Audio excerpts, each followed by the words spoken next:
Aujourd'hui l'économie podcast l'Allemagne est-elle prisonnière de la Russie, par Dominique Bayer. Un ouvrier opère une vanne à l'usine de traitement du gaz Yuzhno-Priobsky appartenant à la société Gazprom Neft dans la ville de Khanty-Mansi en Sibérie occidentale, en Russie, le 28 janvier 2016. Reuters, Sergueï Karpoukine. Dès son arrivée au sommet de l'OTAN, Donald Trump a été désagréable avec l'Allemagne. L'Allemagne, accusée de ne pas dépenser assez pour sa défense, serait prisonnière de la Russie, son principal fournisseur de gaz, a claironné le président américain. Cette attaque outrancière a-t-elle un fond de vérité? Affirmer que l'Allemagne est aux mains de la Russie, qu'elle dépend à 60 à 70% de Moscou pour satisfaire ses besoins énergétiques, comme l'a fait Donald Trump, est complètement exagéré puisque le gaz russe n'est qu'une composante de son mix énergétique, environ 20%.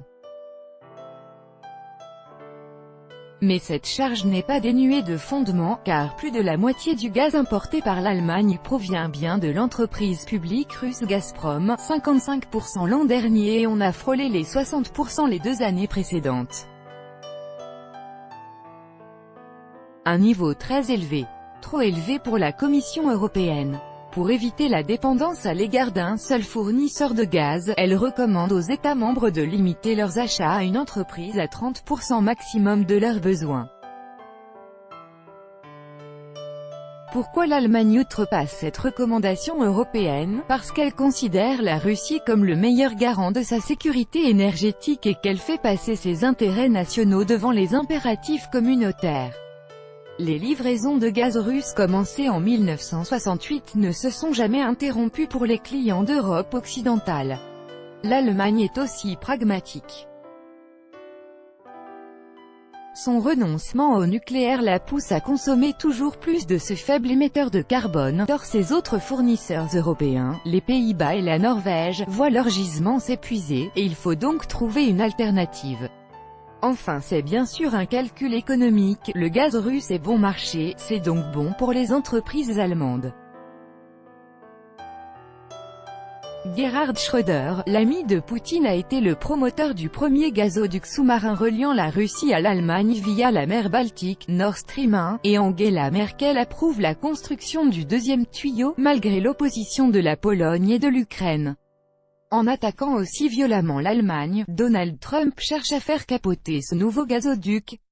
Pour le moment, le gaz naturel liquéfié américain part vers la Chine, mais la guerre commerciale qui gronde pourrait conduire Pékin à changer de fournisseur. Ce serait une vraie déconvenue pour les gaziers américains. Le président américain veut donc faire la promotion du GNL américain en Europe, à la place du gaz russe. Par ailleurs, comme à l'accoutumée, Donald Trump bluffe.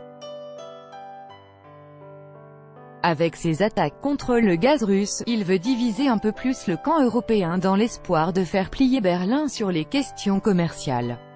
Nord Stream 2 peut-il encore être remis en cause? Ce gazoduc ne répond pas du tout à l'esprit européen, estime l'expert des marchés gaziers Thierry Brosse, chercheur associé à l'Oxford Institute for Energy Studies, convaincu qu'il peut encore sombrer dans les marécages de la politique et du droit européen. Pour des raisons écologiques, le Danemark n'a toujours pas donné son feu vert à son passage dans ses eaux. La Pologne estime elle que le projet viole la loi anti-monopole. Si la justice lui donne raison, les entreprises privées finançant ce chantier à 10 milliards d'euros, notamment le français Engie, s'exposent à de lourdes sanctions financières. Kiev va tout faire pour que le transit via son territoire soit garanti pour préserver ses recettes annuelles de 3 milliards de dollars par an. Même Angela Merkel est sensible à cette cause.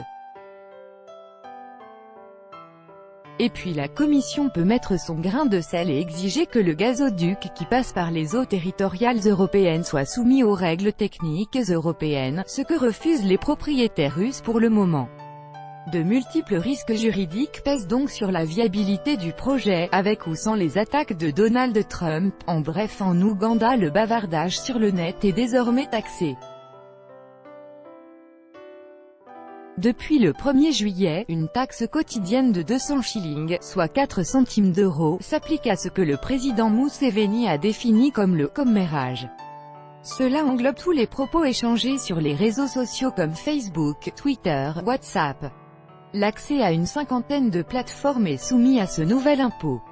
Il pourrait faire grimper la facture téléphonique des Ougandais de 10%.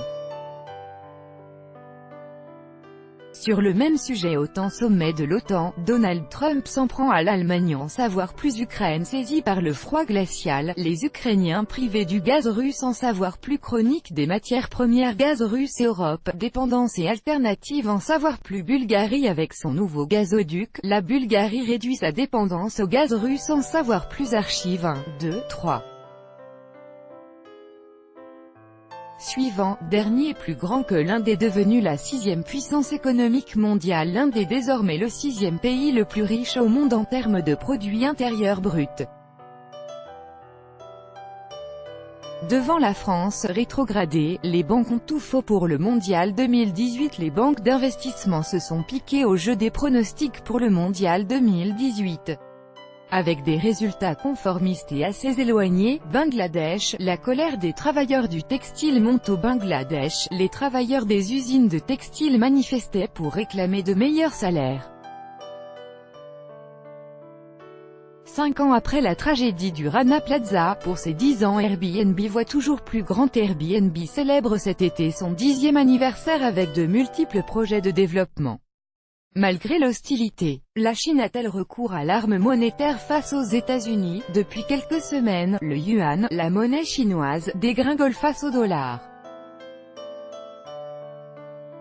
Cette chute soudaine pose question, la Chine est-elle en train de transposer? Comment le Nigeria fait rimer divertissement et développement? C'est au Nigeria, à Lagos, au Shrine, le temple de l'afrobeat fondé par Fela Anikulapo Kuti, que le président Emmanuel Macron lancera 1, 2, 3.